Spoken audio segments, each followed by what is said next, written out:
Salut tout le monde, salut les monégasques, bienvenue pour un nouveau débrief.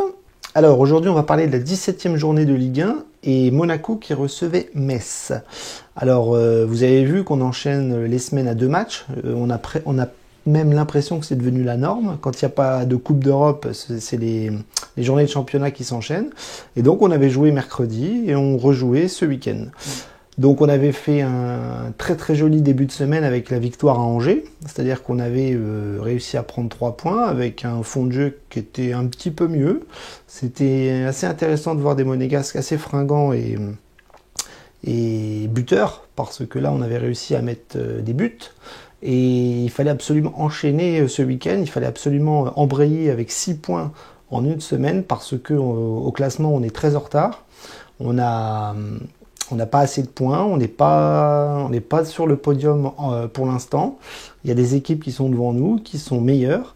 Et dans le jeu aussi, parce qu'au-delà du plan comptable, on a aussi le fond de jeu qui est un vrai souci à Monaco cette saison. Enfin bref, on n'est pas au top et on a besoin de points. Donc les points étaient pris à Angers mercredi et donc il fallait enchaîner aujourd'hui contre Metz. Metz qui va pas très bien non plus, qui est au fin fond de la Ligue 1.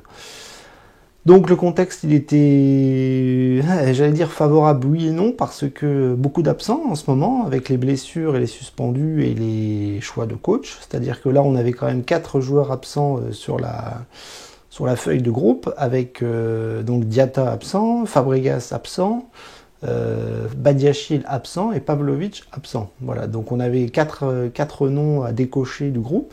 Sinon, pour le reste, tout le monde était là. Et on attendait impatiemment l'équipe mise en place par Kovac, parce qu'on s'est dit, comme il avait mis une équipe un peu bis mercredi, on pensait qu'on allait avoir l'équipe titulaire aujourd'hui. Et aux surprises, il a remis la même équipe que contre Angers. Il n'a pas fait tourner, c'est-à-dire qu'il a mis 2 fois la même équipe en une semaine. Ce qui est assez surprenant, parce que la semaine prochaine, on a encore 2 matchs, la Coupe d'Europe et le Paris Saint-Germain, rien que ça. Et non, il a laissé les cadres sur le banc. On va voir qu'ils sont rentrés en fin de match, mais c'était assez surprenant de voir la reconduction du même monstre que face à Angers. Donc Nubel dans les buts, Maripane Dissassi dans l'axe, Sidibé à droite, Jacobs à gauche, Jean-Lucas Tchouaméni au milieu de terrain. Sur les côtés, Diop et Gelson Martins, avec Boadou et Voland. Donc voilà, donc on attendait le coup d'envoi. Et on attendait les 3 points. Donc on va analyser un petit peu la rencontre, ça a été compliqué. Alors bizarrement, le paradoxe fait qu'on a gagné 4-0, ce qui est énorme au niveau du score, c'est un excellent résultat. Mais on va voir que dans le fond de jeu, on a encore été extrêmement maladroit, extrêmement poussif. On a marqué avec beaucoup de chance, c'est-à-dire que dès le début du match, on a réussi à marquer un but grâce à Diop, qui sur une frappe un peu intérieure du pied va surprendre absolument toute la défense messine et le gardien. Donc on va marquer d'entrée de jeu, et donc ça va nous faciliter la tâche, parce que les Messins vont courir après le score pendant tout le match et ne vont jamais réussir à nous mettre un but. Donc après l'ouverture du score, en fait on a vu un Monaco qui j'ai trouvé un petit peu suffisant, c'est-à-dire je pense qu'on a pensé que ça serait très très facile, et on a joué un petit peu les mains dans les poches, et on a été très très poussif, on a eu beaucoup de mal à trouver de la fluidité dans le jeu, on a eu du mal à mettre en place notre pressing, notre intensité, notre force, notre jeu que demande Kovac, et du coup on a été beaucoup maladroit, on a fait beaucoup de passes à l'adversaire, on a beaucoup raté nos combinaisons, on a eu du mal à se procurer des occasions franches. Metz a poussé, Metz a été, je vais pas dire que Metz a été dangereux, mais en tout cas Monaco n'a pas maîtrisé son sujet, alors qu'en face il n'y avait rien, et qu'en plus on avait ouvert le score très très vite. Et bizarrement, à la fin du match, on va mettre le deuxième but sur un penalty, c'est-à-dire que Voland va mettre un penalty suite à une main dans la surface de réparation. Donc à la mi-temps, on est à 2-0, donc si quelqu'un ne voit pas le match, peut se dire que Monaco se balade, mais nous, en tant que supporters et en tant que fans de l'AS Monaco, on a vu le premier mi-temps poussif, difficile, maladroite, de gros soucis de finition, et du coup, à l'image de certains joueurs qui ont été catastrophiques, on n'est pas rassuré, en tout cas, dans le fond de jeu. On est rassuré par rapport au score, mais pas rassuré par rapport au fond de jeu, et c'est très embêtant que face à une équipe comme Metz, on a du mal à mettre en place un jeu fluide, naturel, costaud, Et, et voilà, donc c'est un vrai souci, et c'est un petit peu le même souci qui perdure depuis le début de saison. En deuxième mi-temps, ça va être un petit peu pareil, on va avoir un petit peu de mal à se mettre dedans, même s'il va y avoir un premier changement, avec Fofana qui va remplacer Jean Lucas blessé, enfin blessé, humilié, ou blessé, je ne sais pas, parce que lui a fait une première mi-temps catastrophique. Et donc Fofana rentre, et puis tous les remplaçants vont rentrer petit à petit. On va voir que Monaco va un petit peu appuyer là où ça fait mal, notamment sur le plan physique des Messins, qui vont s'écrouler, qui vont prendre un troisième, un quatrième. Donc en fait, on va enchaîner les buts facilement, mais dans le jeu, ça a été un petit peu laborieux, en tout cas sur la première mi-temps. Et la deuxième mi-temps, ben, ça a été poussif, mais ça a fonctionné en tout cas dans le score. Donc voilà, pour faire vite, je pense qu'il y a un écart monumental entre Monaco et Metz. Le score en atteste, c'est-à-dire qu'à 4-0, on peut se dire qu'on s'est baladé. Mais moi, je pense que, vu ce que j'ai vu en première mi-temps et en deuxième mi-temps, je trouve qu'on a eu un petit peu de mal à retrouver un jeu fluide, correct, joli et à l'image de ce que demande Kovac. Voilà, donc après, ça se comprend, c'est le deuxième match de la semaine, il a fait beaucoup tourner, il n'a pas mis les titulaires, et peut-être que la prestation collective reflète un petit peu la prestation de cet après-midi. Voilà, donc pour résumer, une première mi-temps assez catastrophique, mais des buts, beaucoup de buts, qui nous confortent dans le classement, qui nous confortent dans le goal average, et qui remet un petit peu de baume au cœur dans les têtes et dans les jambes de tout le monde, parce qu'une semaine à 6 points, c'est très très très important. Alors, on va voir un petit peu ce qu'a donné les prestations individuelles. C'était très intéressant parce que défensivement, on n'avait pas eu grand-chose à faire. On s'est fait peur une paire de fois sur des contre-attaques, sur des pertes de balles, sur des passes à l'adversaire, à l'image de Jean Lucas, à l'image de Jacobs, à l'image de pas mal de joueurs pas au niveau aujourd'hui. Mais si on commence par la défense, dans les buts, Nubel n'a rien eu à faire. Voilà, donc on va passer rapidement. Il n'a pas eu d'arrêt important à faire. Il a eu très très peu de sollicitations. Lui, il a plus été spectateur qu'acteur. Et du coup, c'est difficile de noter un gardien qui n'a rien eu à faire de la rencontre. Défensivement, c'est un peu pareil. Dissassi Maripane ont été plutôt bons, plutôt corrects. C'était assez facile de lire les attaques messines. Ils se sont plutôt baladés sur le plan défensif. Voilà, ils ont récupéré le ballon assez facilement. Il suffisait de relancer correctement. Et il y a eu très très peu de boulettes, très très peu d'erreurs là pour le coup. Donc la défense, gardien et axial, tranquille, rien à dire.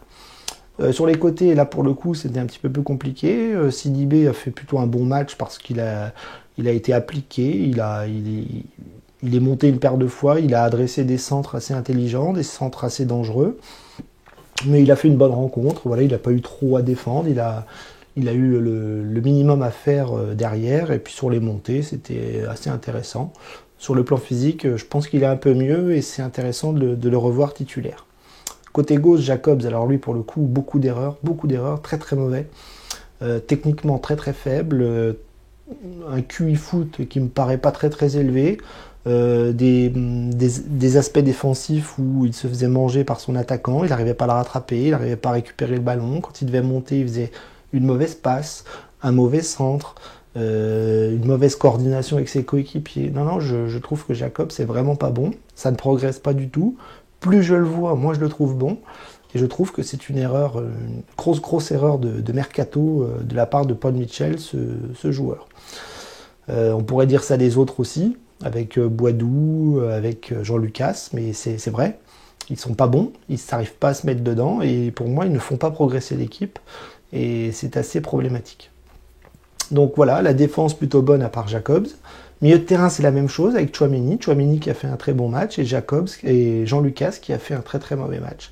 Jean Lucas a raté au moins tout ce qu'il a entrepris, toutes les passes à l'adversaire qu'il a donné, le nombre de boulettes qu'il a fait, les mauvaises appréciations, il laisse passer le ballon pour un Messin, il passe le ballon à un Messin, il comprend pas ce que fait Tchouaméni, il comprend pas ce que font ses attaquants, il comprend pas ce que font ses défenseurs.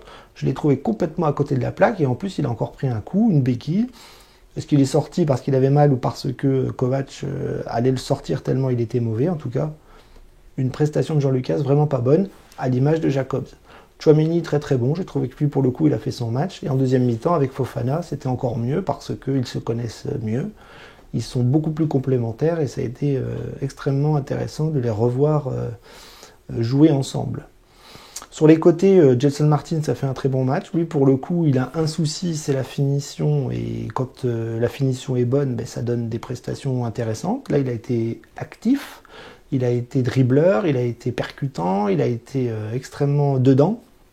Et j'ai bien aimé sa rencontre, un petit peu comme à Angers. À Angers, il était pas mal aussi. Mais là, cet après-midi, en plus, il a marqué un but, ce qui est très très bon pour lui, ce qui est très très bon pour nous, et ce qui donne une prestation intéressante face à un petit FC Metz. Diop aussi a été intéressant. Voilà, il a fait beaucoup de choses, beaucoup de prises d'initiative, beaucoup de percussions balle au pied, beaucoup de dribbles, beaucoup de fautes sur lui. Il a été très très actif, il a beaucoup montré son talent de dribbleur, sa prestation individuelle était globalement bonne. Alors il fait encore quelques erreurs par-ci par-là, il fait des petites pertes de balles, des mauvais choix par-ci par-là, mais globalement il est tellement actif que ça donne des prestations très intéressantes et face à des équipes comme le FC Metz, ben, ça a plutôt tendance à le mettre en valeur et voilà, c'est bien. C'est bien de voir un Sofiane Diop qui monte en puissance, un petit peu comme Gelson Martins aussi. On va voir que Golovin, lui, est plus intéressant justement quand il est remplaçant et quand il rentre en fin de match. Devant, Boadou, Voland. Voland a été buteur. Voland a essayé d'être,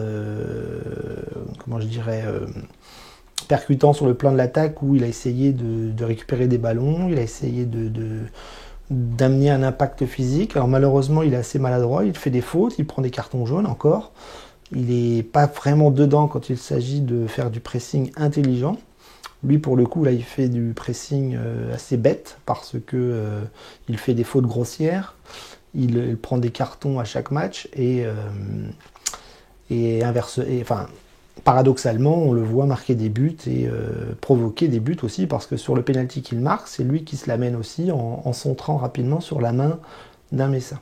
Donc globalement, une prestation plutôt bonne, mais il faudrait qu'il fasse beaucoup plus attention dans les fautes qu'il fait.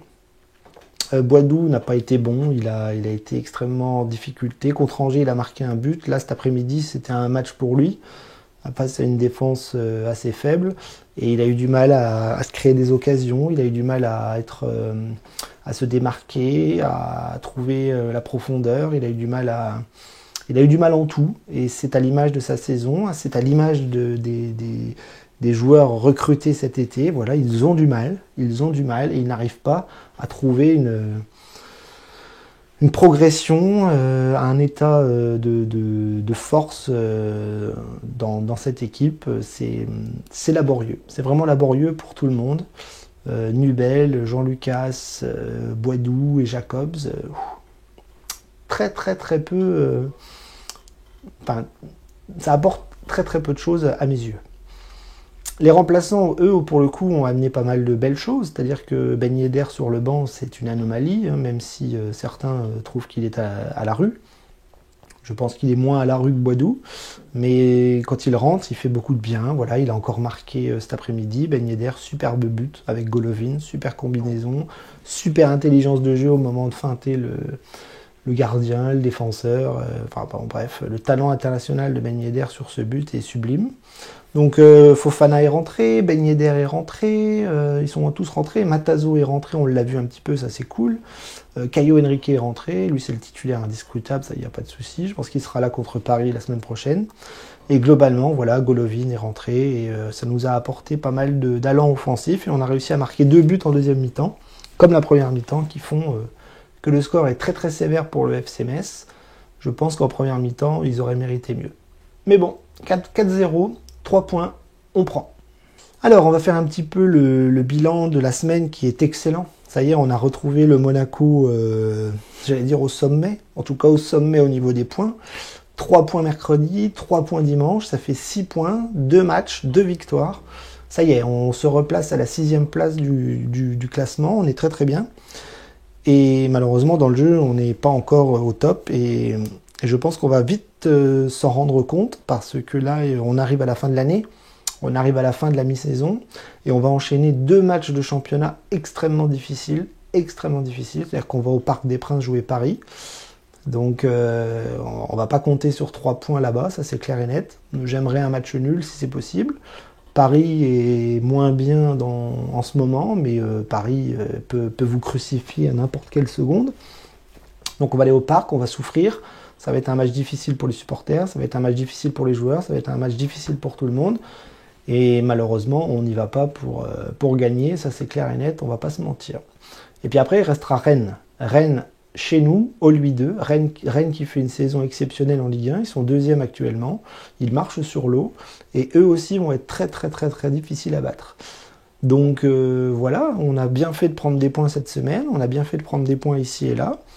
Pour l'instant, on est 6e. Et puis on va voir si on peut faire un ou 2 exploits dans les matchs qui viennent. Parce qu'on va vraiment avoir besoin de voir un Monaco avec un autre visage et un Monaco beaucoup plus fort pour pouvoir espérer quelque chose en fin de saison et en fin de mois, parce que le mois de décembre va s'arrêter et c'est là qu'on va voir un petit peu ce qu'on vaut face à des très très grosses équipes. Après, il va y avoir la Coupe de France, il va y avoir la fin de l'Europa League. Alors, on joue la semaine prochaine 2 matchs. Jeudi, on va en Autriche. Alors, visiblement, c'est à huis clos, donc j'espère que Kovac va mettre l'équipe B et qu'on ne perdra pas là-bas parce qu'on a besoin d'1 point pour finir premier. Voilà, moi j'espère qu'on va aller prendre un point là-bas et puis qu'il n'y aura pas de blessés, qu'on va faire tourner et que contre le Paris Saint-Germain dimanche prochain, ben là on pourra mettre l'équipe type avec les meilleurs joueurs et avec une grande prestation et de voir un Monaco qu'on n'a pas encore vu cette saison, c'est-à-dire un Monaco comme on a pu le voir l'année dernière ou les saisons précédentes, quand il pouvait aller faire un coup au Parc des Princes face à l'ogre parisien qui a tendance à exploser tout le monde. Voilà. Donc c'est ce que je souhaite. C'est-à-dire, j'espère ne pas prendre 0 points contre Rennes et contre Paris. 4 points, ça serait formidable. Mais voilà, on va pas faire de science-fiction. On va prendre match après match. Pour l'instant, ça va être le match en Europa League contre le Sturm Graz, où j'espère voir l'équipe B. Et puis contre Paris, on aura le temps d'y revenir, mais j'espère que Monaco sera au rendez-vous à ce moment-là. Daguemonégou, profitons bien de cette semaine à 6 points et on se donne rendez-vous jeudi donc pour la fin de l'Europa League.